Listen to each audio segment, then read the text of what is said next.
یہ ایک ساتھی مولانا صاحب لاہور سے تشریف لائے ہیں، وہ بتاتے ہیں کہ ان کی 11 سال قبل شادی ہوئی اور آج تک اولاد سے محروم، لیکن میرے ایک لیپالک بیٹی اور ایک لیپالک بیٹا جو میرے ساتھ آئے ہوئے ہیں، میں نے لا علمی کی وجہ سے ان دونوں کے نام کے ساتھ اپنی ولدیت لکھ دی۔ اس کے متعلق مجھے اب کیا کرنا چاہیے؟ اگر میں ولدیت تبدیل بھی کر دوں تو میرے ترکے میں ان کا حصہ ہوگا یا نہیں؟ ولدیت تو تبدیل کرانا آپ پر لازم ہے، فرض ہے۔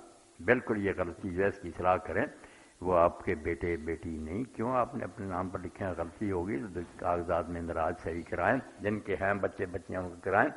آپ نے پالا، محبت کی رکھے، بسم اللہ، بہت اچھی بات ہے۔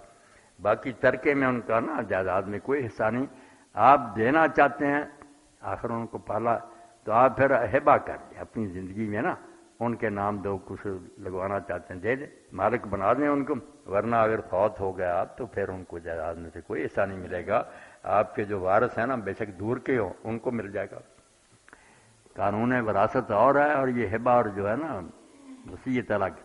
وصیت اگر آپ کریں کہ زندگی میں دے دوں تو پتہ نہیں یار میرے ساتھ یہ کیا سلوک کروں، تو اس کے لیے دوسری شے پھر وصیت ہے، مگر وہ تیسرے حصے تک ہوتی ہے کہ جائیداد کے تیسرے حصے تک آپ لکھ دیں کہ میرے بعد ان کو مل جائے۔